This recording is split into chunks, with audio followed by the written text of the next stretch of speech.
কিরে দোস্ত, তোর কোনো সাক্ষাৎই নেই। সেদিন আমরা সবাই মিলে পিকনিকে গিয়ে কত মজা করলাম, আর তোর কোনো খোঁজ খবর নেই কেন? চাঁদা দেওয়ার ভয়ে পালিয়েছিলে নাকি? আজ কিন্তু খাওয়াতে হবে দোস্ত। দোস্ত, আসলে তুই ঠিক বলেছিস।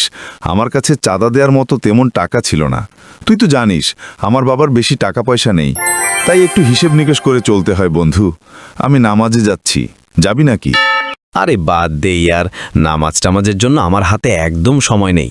কয়েকজন বন্ধু মিলে আজ সন্ধ্যায় নতুন জায়গায় যাচ্ছি, সেখানে নতুন কিছু আছে। যাবি নাকি টেস্ট করতে? অনেক মজা পাবি। আর শোন, বুড়া হলে তখন নামাজ পড়া যাবে, এখন তো গায়ে অনেক রক্তের তেজ আছে। দোস্ত, 7 বছর বয়স থেকেই নামাজ পড়তে হয়, তুই মনে হয় ভুলে গেছিস। যা হোক, আসরের নামাজের সময় পার হয়ে যাচ্ছে, আমাকে নামাজ পড়ে বাবার কাজে হেল্প করতে হবে। আমি যাই। যাবি যা, কি আর করার। তবে ছেলে বয়সে বুড়ো হয়ে যাস না, তখন কিন্তু মেয়ে পাবি না।